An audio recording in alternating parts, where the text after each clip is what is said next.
Awesome, guys. Well, hey, you know what? Better late than never. I'm going to share this with you guys right now. Uh, this was a something over nothing. I don't know if that's reversed with you guys. This is something over nothing moment. Boy, I think that everything that could have happened to go wrong for this broadcast happened today, and I apologize for the little delay. First of all, I'm not on my own laptop. I am on Rachel's laptop, my wonderful and far better half, Rachel. And I don't know what happened, but this morning, my laptop, actually it was last night, my laptop decided that it was not going to work the way that we want. And I just realized that I'm hoping that this one is going to work, and we'll see if it does. We're going to see if I can do this. And perfect. And here. Great. So I'm going to see if this is going to work. So my laptop crapped out. And then, so I'm on Rachel's laptop. It's a little unfamiliar to me, although it's similar. And then I don't know what happened, but on Zoom, it would not at all let me see you guys. And all that it was doing was jumping back and forth between a really weird screen that I hadn't seen before. So at any rate, I think that we're live and going now, and we'll just jump right forward. I am Dr. Jason Bradley. Today is Wednesday. Boy, I don't even know the date. It is Wednesday the 21st. Because my laptop has the date on it, Rachel's doesn't. So again, sorry. It's Wednesday, the 21st of October, and this is Wellness Wednesdays with yours truly. And I am very discombobulated today, but I'm so excited to connect because I think this is going to be an important discussion. And what I want to chat about today is something that came up yesterday in another call that I was having. And on that other call, we were chatting about I don't know how to say this, but saboteurs to our health. And ultimately, those saboteurs to our health sometimes and most often are those closest to us. And I just want to spend a little time today chatting about the saboteurs in our lives. And sometimes we are our own saboteurs, and that's a totally different topic altogether. Although I would say that the space between the ears is definitely an area that all of us need to continually work on so that we are not telling ourselves that false negative, or that false negative, this false narrative that is negative in our head. I'm so medical, I'm thinking false negatives and false positives. The false narrative in our head of these stories that we tell ourselves of the way things are, or what people are thinking, or what we should do or shouldn't do, or should say or shouldn't say. And it's like this narrative in our head. And I know that you guys hear it too, because we all suffer from it. And sometimes that narrative can certainly lead to our own self-sabotage. We're going to talk about that on another call. But today, what I want to talk about are the saboteurs in our lives, those that are around us that for some reason keep knocking our feet out from underneath of us. And no matter how hard we try, it just keeps happening, right? Now, I want to step back and say, we can't point fingers, right? Obviously, no one has control over your health and your choices and your actions except you, right? And I mean that I love me too. I am the one that's in charge of my health. Rachel's the one in charge of her health. Sally, Jim, John, and Sandy are all in charge of their own health. But it certainly is helpful when our spouses and partners and closest friends and family members are there with us and supporting us, right? But we've all experienced sabotage. I'm gonna step back away from health for a minute and just use an example that we can probably relate to. Certainly, if you've ever been drinking, even casually, and then decided to not drink anymore, you've experienced this. Certainly, if you used to drink a whole lot, like most of us from Iowa do. I mean, man, what are we, the number 1 or number 2 party school in the nation? I mean, rah, rah, UI, way to go. But I mean, and like I said, I did my undergrad at UI. I actually did one of my graduate degrees at UI, but in my undergrad, I certainly enjoyed the bottle, as most undergrads do here. And then I grew up a little bit, right? But at any rate, anybody that's made this shift from drinking to not drinking, Rachel and I don't drink anymore. We don't judge. It's not like, we're teetotalers, like nobody should be drinking and you're going to go to hell if you drink. No, I don't think that. I mean, man, I think every monk and priest that I know, I don't know if that's a good example, but I think they all have a little bit of the inhibitions, if you know what I mean. But nonetheless, I'm not talking about a judgment. The reason that Rachel and I don't drink is because we want to be healthy, right? We don't like the way that we feel when we drink. In fact, I don't drink so, I'm saying this right. I don't drink so much. I don't drink for so long. I don't know if I'm saying that right. That if I even have, and I don't remember last time I did this, but if I even have like a sip or two or half of a fill in the blank, I already have a headache. It's not a hangover headache. My body is just rejecting any alcohol in my system. So I just stay away from it completely. Rachel does the same thing.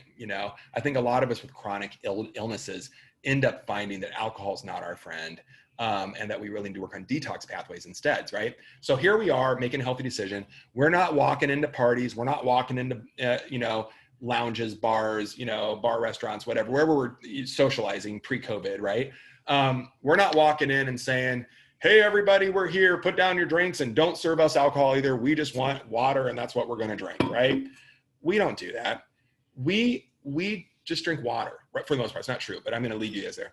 But it's funny. If you're drinking water in this situation, you're out with friends. If you guys have experienced this, throw it in the chat and say, heck yeah, I've experienced this. So you're out with friends and you're drinking your water and they're like, hey, do you want a drink? I'm going to get a drink, right? And in the early days, I still say this, I'm like, yeah, no, I don't drink alcohol, right? I'm not drinking, or I don't want to drink or something like that. I'm not drinking tonight. I don't know, whatever you say. And this has happened so many times. Oh, come on, I'll buy you a drink. What do you want? Don't worry about it. I'll get you whatever you want, right? I'm like, no, I really don't want a drink. They're like, no, come on. I'm going to get you a drink. I'm getting you a drink. So you tell me what you want, or I'll come back with something that you don't want. So tell me what you want, right? And this happens all the time. And it's this weird thing of like, how come we can't just not drink? I mean, why can't we just decide not to drink, So Rachel and I have figured this out. I'm sure I've heard this. I've shared this story with a lot of people. I have a lot of friends that are recovering alcoholics. And that's another reason not to drink, right? I have a lot of people that don't drink for whatever. And we all kind of share the same commonality where it's like, man, I just making this choice to be better. Why are people sabotaging me? Why my friend that never wanted to buy me a drink ever, never offered to buy me a drink ever, now that I'm drinking water, man, they'll go buy me a drink every time they go to the bar if I want, right? And it's because of this, guys. Misery loves company. We have a saying for it. Misery loves company, right? If you're not drinking for some reason, health is a good reason, and they are drinking, it can be interpreted as either you're right or they're right. And if you're right and you're not drinking and that's what leads to health, and they are drinking, it leads to ill health, a lot of people don't want to face that, right? So what they'll do is just bring you over. See, you can have a drink. It's no big deal, right? Same thing. You change your diet. A lot of our clients are changing their diets and, they're feeling better. They're following the Epic 5 plan diet that we created over the last 20 years. Book coming out just a little later this year. I can't wait. I think I go to my editor in 2 weeks. He's down in Missouri. I'm so excited to connect with him. And we're going to work through, I think we have like a 3-day project to finish that book out. And then it's going to be cranked out in like 60 days from that point to publication. So I'll have a drop date coming out pretty darn soon. I'm pretty excited. But nonetheless, so you've joined a program, you're doing the Epic 5 plan, you're feeling great, you're losing weight, you've got energy, you got clarity of thought, you're starting to feel like your old self again, like your good old self again. And you go to the birthday party and you thought, in the morning, hey, you know what? I got this birthday party. It's my nieces, my husband's, my sisters, my coworkers, whatever birthday. I'm sure they're going to eat fill in the blank food, cake, whatever, but I've got this. I've got it because I don't want to go back. I don't want to go back to the way I was feeling. I don't want to go back to suffering, right? I've got this. So you go to the party and what do they do? Cake, right? Whatever the rich food is. And they're like, here's your plate. I wish I had plates. I should have things sitting around me for props, right? But you're like, here's your cake. And you're like, no. I don't want it. Thank you very much. So thank you very much. I'm trying not to do that, right? Like, oh, it's so good. Just take a bite. Just take a bite, one bite. It's not going to hurt you. Today won't hurt you. Just take one bite. Take one piece. It's no big deal. Go back tomorrow. No big deal, right? We've all heard this before. Why? Why do people do this? And again, it's because misery loves company. If you're changing and you're making an effort with your health and they're not, something's wrong with one of the two of you, right? And it's the easier psychological rationale that you're the crazy one. I mean, we've all seen that meme, right? Where, now that I'm eating, real foods, mostly vegetables, not too much, and I'm working out a little bit and drinking more water, all of a sudden everyone's really concerned about what you're doing for your health, and it's too much and it's too like this, right? And yet when people are choosing to go to McDonald's or eat rich foods or box can wrap packaged processed food like substances, nobody's interfering with you at that point. They're like, yeah, invite me over for dinner. Let's commiserate, right? Let's be destructive to our health together, right? Now, I know that people aren't consciously thinking that, but guys, you got to understand that the motivation to be healthy comes internally, and that it's way easier to not make healthy choices. Now, down the road, those health, or immediately, depends on where you are in your life, but down the road, those unhealthy choices will bite you in the ass every single time. Nobody declares bankruptcy, because they're too healthy, right? We have medical bankruptcy all day long from people that are so sick. You never hear about, man, Tommy was doing really well with his life until he started investing in his health and eating organic and joined that gym, got purified water, started taking a multivitamin, stopped drinking, and then he went bankrupt. No, nobody hears that because it's not real. The only problems that we have are that people just make bad choices, right? I mean, sprinkle a little genetics in there that we can work through and work around. As doctors, we should be able to do that. But I mean, people don't need to suffer. I mean, the majority of health, according to American Heart Association, American Cancer Society, 80, even 90+% of the top 2 killers, cardiovascular disease and cancer, right? Heart disease and cancer. Almost 2 million Americans will die this year, 2020, from that, unless they're labeled as COVID. I'm just teasing. That was a political joke and it was meant to be funny, right? I hope that you saw the humor there, but right, about 2 million people are going to die from heart disease and cancer combined. And according to the American Heart Association and the American Cancer Society, 80 to 90+% could be completely reversed and prevented, right? It's about 1.8 million people that are going to die this year that don't need to die this year, right? And I don't want any of my patients to be on that list. I want happy and healthy at least 100. And there is a strategy and a technique to getting there. Part of it's making healthy choices, but we get back to these saboteurs. And these saboteurs, when you start to make healthy choices, it goes against, and I'm going to use some words here, right? The norms accepted by society. Our society in America has defined health as the absence of a disease that causes infirmity. That's the official definition of health in the United States. The absence of disease that causes infirmity. You're allowed to have a disease and symptoms and have it affect your daily life and really not be doing well. But as long as you're able to get up and be somewhat productive, you're considered healthy in America, right? That's it. Now, the World Health Association, World Health Organization, we can love them or hate them for different reasons, right? But they have a great definition for health.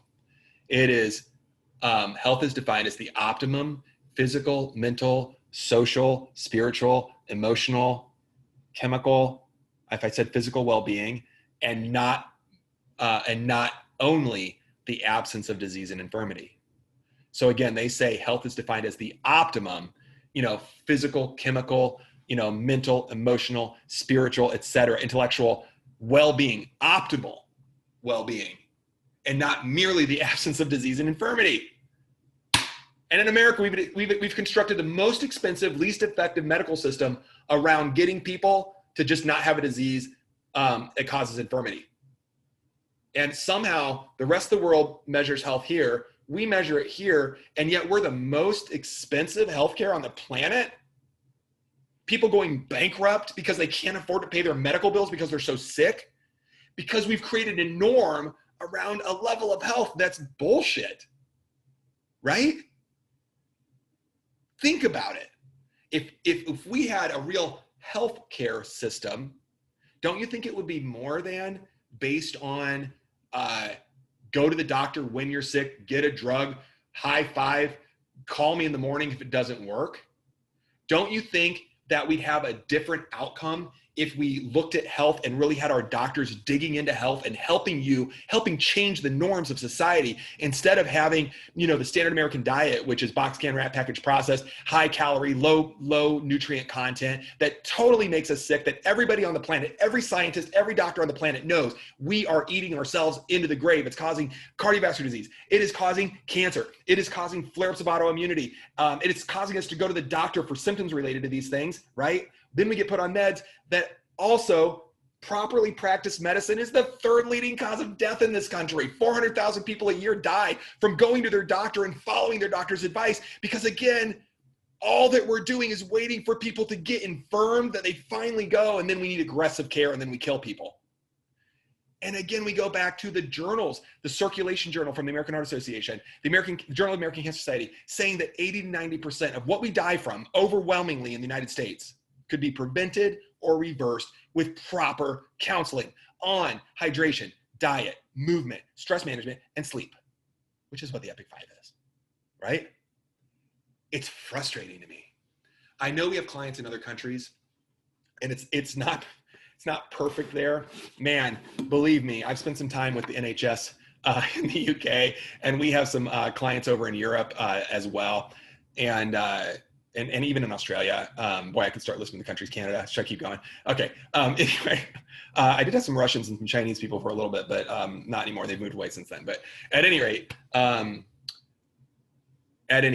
know the systems aren't perfect there either, and I don't want to pretend like, oh, our system's so broken, and if we would just do, France's program or Germany's program or this or that, it'd be better. I think if we want to look at world programs, by the way, Singapore is pretty hot. What the Singapore government does is they give all of their citizens X amount of dollars a year. I think it's $2,000. It's X amount of dollars a year, $2,000. And then they also, by the way, all of the acute care, like if you're hit by a car and you have to go to the hospital and get, bandaged up and everything, that's taken care of. Any acute care, anything that would be an urgent care, walk-in, ED, like that stuff's like just covered healthcare, right? But the rest of it, the chronic care, where we're failing in America, right? Where we're failing, they give people $2,000, and it might be $5,000, but you get the idea. And they're like, hey, here's the deal.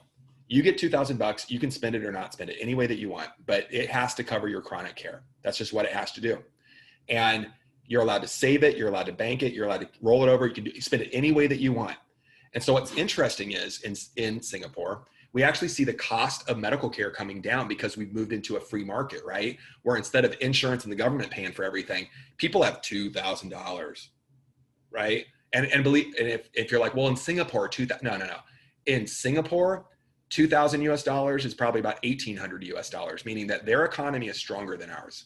Okay, the Singapore economy is rock solid. This isn't like, well, $2,000 in India is like $2 million. That's true. That's not like that in Singapore. Okay, they're a very wealthy country. It's a very, very, very wealthy country. $2,000 later, people are making choices, and they're only going to the doctor if they really need it. And when they go to the doctor, they demand the doctor helps them, right? They demand it. But they're using that money for gym memberships, to upgrade their food to organic, to maybe, I don't know, I'm making this part up, but like to get a massage, or maybe see a functional medicine doctor, stuff that's not going to be covered by insurance. And then they have insurance, right? But in Singapore, most of it, like that government part, is the $2,000. Everything else is out of pocket. So what a lot of people will do is, I have I'm rounding up, but like I have $200 a month that I can spend on X, Y, and Z, and that's what I'm going to do, right? Or, hey, I only need $100, so I'm going to roll that over in case of a catastrophe. Right? So the government basically creates a HSA, a healthcare savings account for everybody. And it's cheap for them. I mean, could you imagine if the government only spent $2,000 a year on American citizens for health, and somehow we figured out how to make that work? It can work. It does work in other countries. But here we don't do that. Here we've stated that health is this, and that we're going to be as aggressive as we can and be drug-based. 5% of the world population lives in America. We consume 80% of the drugs. Clearly, if pharmaceuticals were the solution, we would be there. And yet, when you guys step out of the box and you start making healthy decisions like not drinking or not, eating certain foods and avoiding this, or people sabotage you because it's not the norm that we live in, right? You no longer fit into their understanding of the way the world works in their box. And they just want to get you back in that box because it's comfortable for them, right? Those people want to stay in their comfort zone, their tiny little world that they've created that makes sense to them, that in America means that 2/3 of us that turn 50 will die before we're 70. That's the box people live in. The box people live in, I'll say it again, if you're lucky enough in America to turn 50 years old, which is right around the corner for me, 2/3 of us will be dead before we turn 70. It's staggering. And yet you've got those saboteurs around you because they want to fit in that box because it's easy to drink and it's easy to eat the cake, eat the pizza, eat the box can wrap packaged processed foods, order takeout, right? It's easy. It's easy now. Ain't so easy after some years and decades of doing it. And then all of a sudden you've got cancer or you've had a stroke and you can no longer work and you've lost your entire life savings and you're bankrupt and your family can't help you because your medical bills are so beyond even their income, right? And you lose everything. And you wind up in a state-funded facility when you're older, all alone on 28 pills, hoping to have a good day.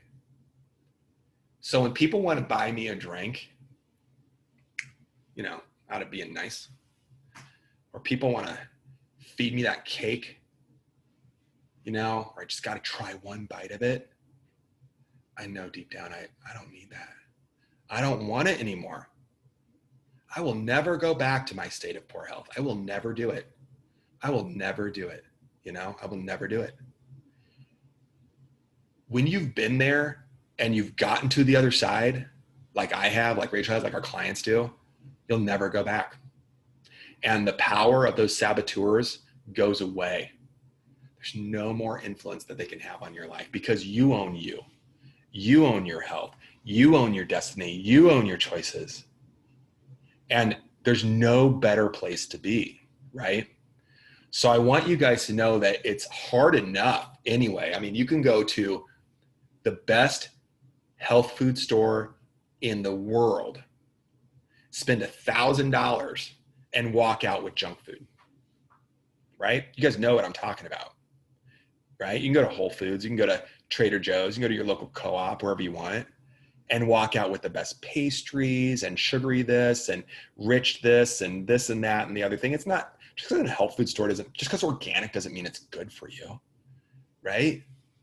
When you finally say, today is the day and now is the moment, right now, I'm going to be healthy, and you mean it, none of it has control over you anymore. You can walk around the grocery store and not even walk up and down the aisles that you used to. You don't even want to. You don't even care. When you see the mound of, like at our grocery store, which is a great health market, by the way, health market, there's some good stuff, bad stuff in there. When we walk in, I love this. There's mounds of cake, donuts, and there's this and that, some sugary drink, and then right next to it, Bud Light, cheap beer, right? And then it's game day, right? And that's, so game day, we're supposed to eat crappy food and drink beer and eat this, eat the sugar and the carbs and the this and that and the other thing. And it's only game day. Well, game day, what is it?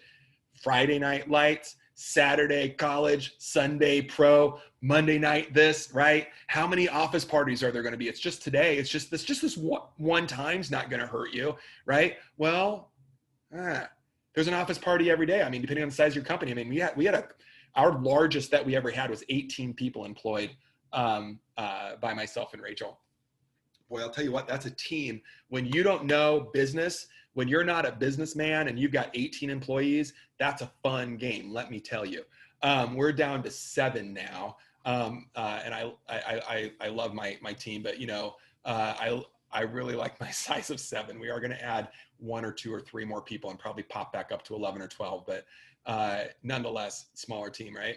But even when we were at a size of 18, let alone if you're at a company with like 100 people, there's a birthday party every other week, I swear, and sometimes 2 in a week. And, of course, at our business, it's a health business, we didn't do this, but I mean, the cupcakes, the this, the that, it's every day.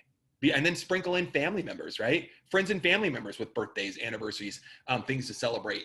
There's a reason. If it's just today and it's just a celebration, it's a big day, guys, that's every day. We can find, if we're not clear here on that, we're committed to it. Today is the day. Now is the moment. Y'all can F off, right? I'm going to be healthy. I'm in charge of me. I'm making the choices. If we start finding cracks in that armor, I'm going to justify this choice because of this reason, even though I know it's not the right choice, but there's an overriding emotional reason. I was going to joke. That's where the demons get in. I'm just teasing. I don't think they're demons, but you know what I mean? That's where the bad stuff gets in, right? And then we sabotage ourselves, and and I know that it's not just one bite and it's not just one day. When we've been doing well and have momentum and we get sabotaged, we allow ourselves to get sabotaged. Okay? When we allow it, it's not like, oh, bite a cake, I'm done, see you later. Most of us finish the cake, feel like crap, start emotionally eating because we're feeling like crap, and we're off plan. Somehow when we're emotionally eating, we also stop drinking water. Somehow we stop moving, walking. We were going out on walks every day or doing yoga. Somehow, we stopped doing, the gratitudes and the communion with higher self, higher being, that really gave us purpose, for our lives. Somehow we are now have toxic chemicals in our body, and we're either, have insomnia, we're tired but wired but can't sleep, or despite the fact that we're sleeping, now we feel like we're drugged because the chemistry from the food that we're eating is making our brains feel that way, right? We've all been there. So, I mean, I don't know. When people try to get me to eat things, I literally tell them my story. Oh my God, no, I'm not going to do that. Let me tell you why. 2004, I weighed 275 pounds. I would wake up with my alarm at 6 a.m. every day. I would have to have a pep talk with myself every single day to get my feet on the ground, just to say, Bradley, you can do it, man. You can do it. You've got a roof. You got to put a roof over your head. You got to feed these kids of yours. You've got patients to take care of. You've got to get your feet on the floor, my brother, and you've got to get to the clinic, and you've got to work. You've got to do it. So here I am, tanking back 15,000 cups of coffee and shots of espresso. I am not lying to you when I say I'm not lying to you. I used to get 8 shots of espresso, 8, on the way to work. I had already had a coffee or a pot before I left. And then while I was at work, my entire staff knew my coffee order, which was black coffee with a little more cream than you think that it needs, right? And I would sip on that all day to keep going. I couldn't think straight. I had brain fog. I'd have to keep really good notes. Luckily, I'm a good note taker and I'm organized. And we still got good outcomes with our patients, right? But nonetheless, I have to keep good notes. I had migraines. I had migrating body pain. I couldn't keep up. I mean, literally, I was doing everything I could to get home. I would get home and sit in my driveway, white knuckled on my steering wheel, knowing I had 2 young kids at 2004, a 4-year-old and a 1-year-old in my house waiting for me, for daddy to come home after missing daddy all day. I've been gone. I used to leave at 7 in the morning and get home about 6 at night, right? So I'm gone. They haven't seen me 5-6 days a week. Get home at 6. All they want is their daddy to come home and read to them and play with them and hug him. And I'm in the driveway thinking, I don't have anything to give them. I have nothing left. I'm on fumes. And so I'd have to jazz myself up and go in and play with the kids, which was pick up their toys quickly, or we're quickly talking about their days and getting them fed, getting them in the bath, getting them in their pajamas, into bed, read a book, lights out, so that this jerk could get into bed by 8 p.m. That's all I was thinking about, so that I could hopefully get 10 hours of sleep, wake up at 6 the next day, and hope to God it's going to be better. That was my life for years. I ended up having to leave work in 2004 through 2007. And thank God I was able to go back to university and teach. Thank God. I don't know what I would have done. But I spent that 3 years figuring me out, and I lost weight. I got the pain gone, the migraines, all of it. And it took a little bit of time. By 2007, I was back at work. By 2011, we had cracked the code. And by 2011, 12, we were already writing the Epic 5 plan and going into beta testing, what had worked for me. And beta testing, we beta tested for a decade until 2020 hit. Actually, it's 2019. 2019 hit, and then we were like, we got to take this to the public because our outcomes are so awesome with what we're doing now at Epic, right? My clinic. And we started the book project, and then it got put on hold because COVID. And now finally I'm getting back to the publisher next week, and I'm so excited about it. And I can't wait to share it with you guys. But the reality is when people say, don't you just want one bite? Yeah, I freaking want a bite. Of course I do. I want to eat the Twinkie. I want the cupcake. I want the cake. I want to drink the soda. I want to drink the beer. I want, I do. I really do. That's my bacchanalia right there, right? I'll just lay there and people just pour alcohol and feed me cake, right?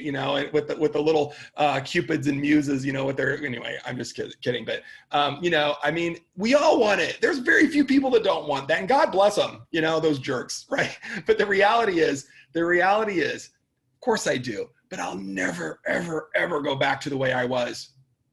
I was an okay doctor. I was doing okay. I had good outcomes, but I was okay. I was a very ineffectual friend, very ineffectual partner, very ineffectual business manager. And the worst part is, guys, a very ineffectual dad. And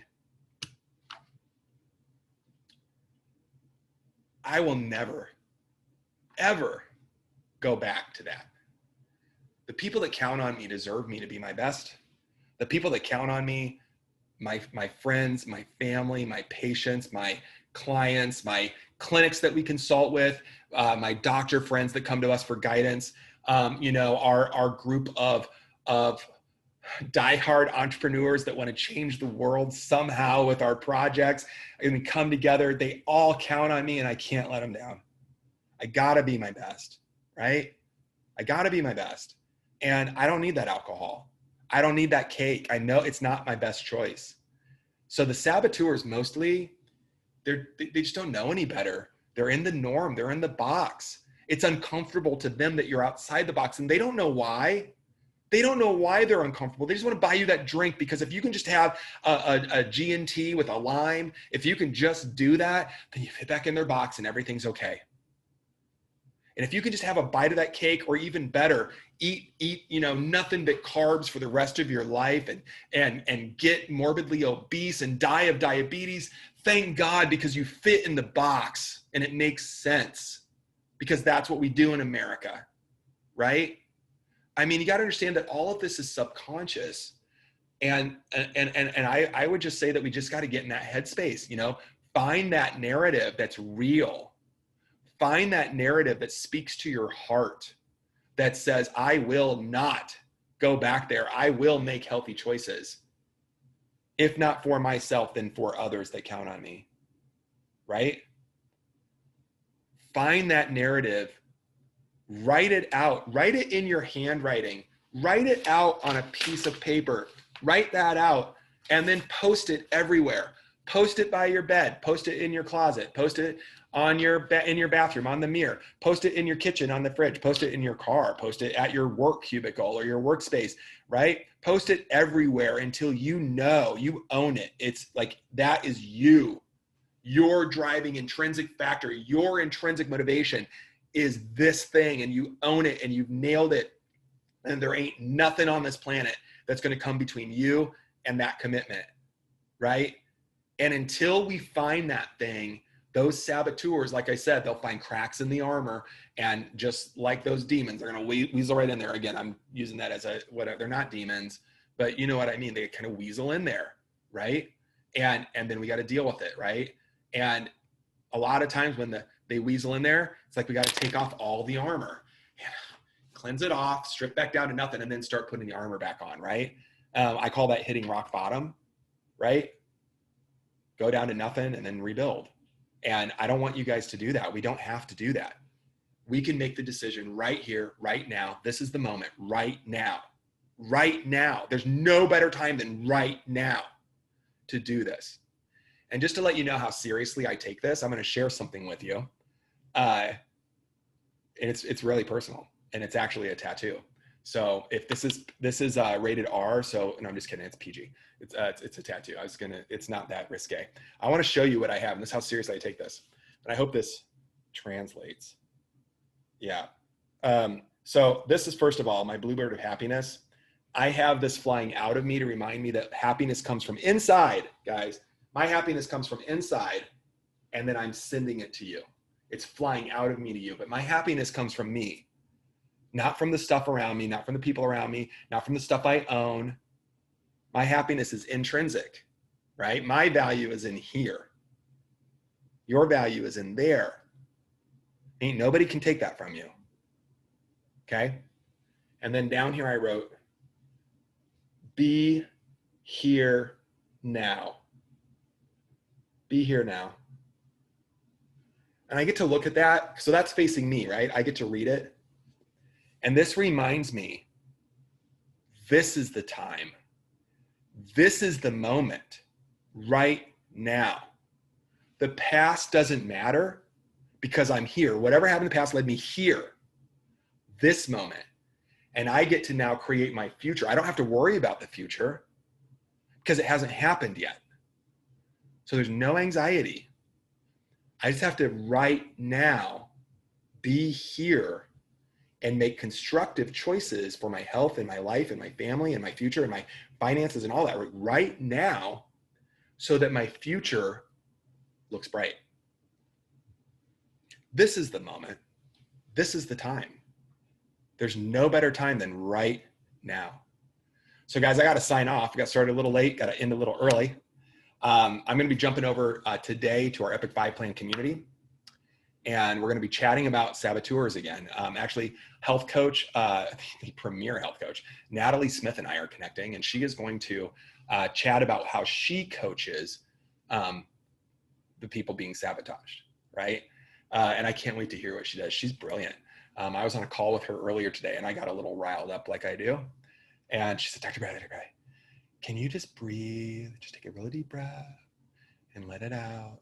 And then now let's go, right? And she brought me back to the moment, and it was really awesome. And I'm so thankful she's on my team. I don't know how we scored her, but we did. She's brilliant. Those of you working with her know what I'm talking about.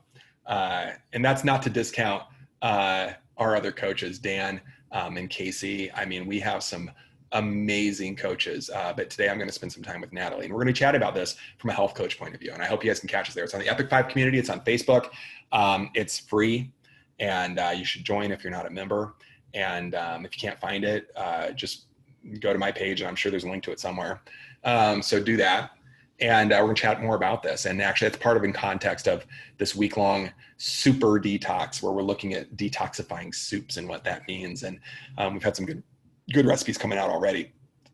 So join over there if you can. If you're not a member yet, join. It's free, and we'll be picking up this conversation a little bit differently in about 10 minutes or so.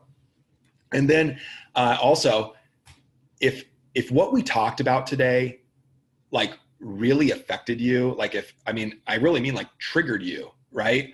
If you're like, yeah, I feel that, man, I feel that with you, and if you want to talk about it more, just private message me. I'd love to chat with you. I'd love, if you're looking for like real practical solutions to take control, not only of the saboteurs, but really your whole health and happiness. And like I said, happy and healthy by 100, please feel free to reach out. We can get on a call. We can chat. If I feel like I can help and my team can help, I'm going to let you know that. If I don't feel like we can help, I'm going to let you know that too. The cool thing is, if we can help, you're going to have a plan of attack to take control of your health, your happiness, and your life by the end of the call, which is cool. It's free anyway. And then if I can't help, I'm going to tell you where you can go to get help, right? Exactly who to get a hold of. I'll even go out of my way to connect you with that person or that team, right? So this is a win-win situation. I get to help you in any way that I can, which is my entire purpose, right? Don't forget that the purpose of Jason Bradley is to help do my part in every way that I can to help make the world a happier, healthier, and better place. in all of my actions and interactions. That's it. I want to love and serve, guys. So let me love and serve you. If you need help, private message me. If you're my client and you need help with this, I want you to reach out to me and your coach.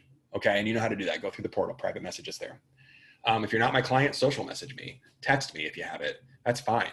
I'm readily available. I'll help you. I want to help you. No one should live under this pressure and noise. Everyone deserves to be absolutely healthy and happy at their 100. So, man, I'm super happy we connected today. I'm going to be back here next week, and I'm just really digging getting together with you guys. And listen, like I said, if this also you think someone else could benefit from seeing this video, I'm going to be posting this on our YouTube channel a little bit later today, and I'll certainly repost it back, you know, into all my groups and pages and all that. But hey, if you think someone needs to hear this, if one of your saboteurs needs to hear this, share that video, right? But share it with other people that are being sabotaged, right? Let's help empower people. Let's give people the strength that they need to survive and even to thrive. And that's what they want. Guys, I love you. I wish you nothing but safety, happiness, joy, health in all of your endeavors. And I'll see you next week. Bye-bye.